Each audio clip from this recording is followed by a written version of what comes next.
Gretchen was waiting for him to answer. Her beautiful eyes shimmered. She looked hurt. It was all an act, of course. Everything Gretchen did was an act.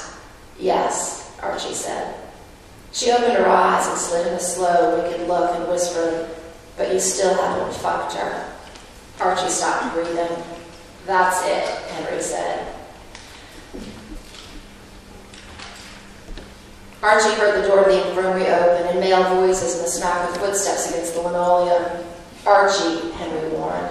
Archie opened his eyes and saw the same thing Henry did, Archie and Gretchen's hands intertwined, but he still couldn't move. He saw Gretchen smile sweetly at Henry. It was a smile Archie knew. It meant "fuck you." And still, Archie didn't move. Henry's voice was a harsh whisper. "God damn it, Archie." It was like a switch had been thrown. Archie snapped his hand back and pushed the chair back a foot, threading his fingers behind his neck just as the warden and 2 guards entered. "Gentlemen," the warden said, "I've got something you should see."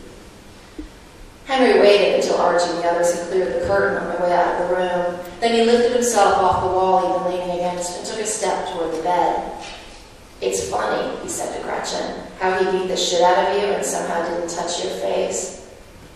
She stared back at him, expressionless. The way she had of seeing right through you. It wasn't just Henry. She didn't have time for anyone but Archie. "You think this will get him back here," Henry said. "That he'll be at your beck and call again. You're wrong, and he'll see through it." She just blinked. He turned and took a step to catch up with the others. "Henry," she said. He froze at the sound of her voice saying his name. He turned back. She tilted her head and raised an eyebrow. "It would be interesting to see which one of us knows it better," she said. Christ, she was smug. Henry had spent years blaming himself for not suspecting Gretchen in the first place, for not finding Archie sooner, for endorsing the insane plea bargain that would send his friend into her clutches week after week. He had known Archie before. He knew how he had changed. The plea bargain wasn't worth it. It didn't matter how many bodies she could produce. Gretchen Lowell was a poster girl for the death penalty. He leaned forward. "Whoever did this to you," he said flatly, "deserves a fucking medal." Archie appeared around the curtain. "You coming?" Henry straightened up, flustered. "Yeah," he said. He followed Archie around the curtain. Out of the corner of his eye, Henry thought he saw Gretchen wink at Archie, but he couldn't be sure. "Worüber haben Sie beide gesprochen?" fragte sie. "Über das Gleiche wie Sie und ich", sagte Archie. "Eine Arbeit." In Wirklichkeit aber war er offener gegenüber Gretchen gewesen. Er hatte ihr alles erzählt, welche Belastung die Ermittlung für ihn darstellte, welchen Druck sie auf seine Beziehung zu Debbie ausübte. Über meine Ehe. Rosenberg zog eine Augenbraue hoch.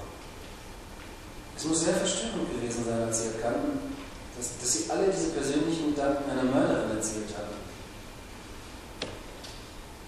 Sehr verstörend, ja, so konnte man es auch nennen.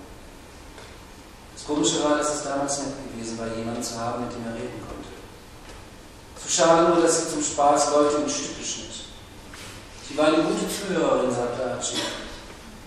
Sie haben also mehr Zeit mit ihr verbracht als die anderen, sagte Rosenberg und hielt den Stift über ihrem Notizbuch in der Schwebe.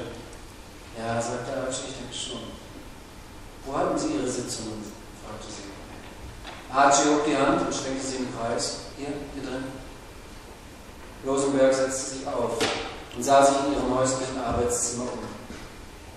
Das ist ungewöhnlich, dass sie zu sich nach Hause kommen ließ. Wieso? Fragte Archie. Sie tun es doch auch. Ich bin Psychologin, sagte Rosenberg. Sie sagte, sie sei Psychiaterin. Sie schüttelte den Kopf und schrieb etwas in ihrem Blog. Eine Psychiaterin würde keinen Patienten zu Hause behandeln. Sie war ja in Wirklichkeit auch keine, erinnerte Archie. Rosenberg sah von ihrem Blog auf. Hatten Sie jeden Verdacht? Fragte sie. Das Bein legte wieder los. Archie machte sich jetzt nicht mehr die Mühe, es zu stoppen. Es tat gut, ein Ventil für die nervöse Energie. Er hob seinen Kaffeebecher hoch, trank aber nicht. Etwa ab dem Zeitpunkt, an dem das Medikament, das sie mir in den Kaffee gerührt hatte, zu wirken begann, sagte er. Er stellte den Kaffeebecher wieder ab und öffnete die willenlos auf seinen Schoß und nahm mir eine Tablette und schluckte sie. Was war das? Fragte Rosenberg. Ein Atembonbon, sagte Archie. Rosenberg lächelte. Ich weiß nicht, ob Sie die schlucken sollten. Archie erwiderte ihr Lächeln. Ich war hungrig. Rosenberg beugte sich vor. Ich kann Ihnen nicht helfen, wenn Sie nicht aufrichtig zu mir sind. Archie blickte auf seine Hände hinab. Manchmal meinte er, die schwache Linie noch sehen zu können, die der Eherin gewesen war. Ich denke manchmal an sie, sagte er leise. An Gretchen Lowell, sagte Rosenberg. Archie blickte auf. Ich fantasiere davon, sie zu finden, sagte er. Rosenberg legte den Stift weg. Sie hat sie 10 Tage lang gefangen gehalten, sagte sie. Sie waren machtlos. Vielleicht sind ihre Fantasien ein Weg, Macht über sie auszuüben.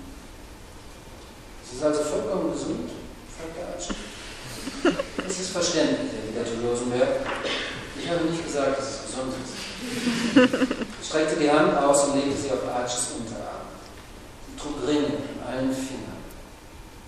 Wollen Sie das alles hier hinter sich lassen? Mit den Tabletten aufhören? Verarbeiten, was Ihnen widerfahren ist? Wieder glücklich mit Ihrer Familie zusammenleben? Ja, sagte Archie. Dann haben Sie den ersten Schritt schon getan. Archie rieb sich den Nacken. Wie viele sind es noch?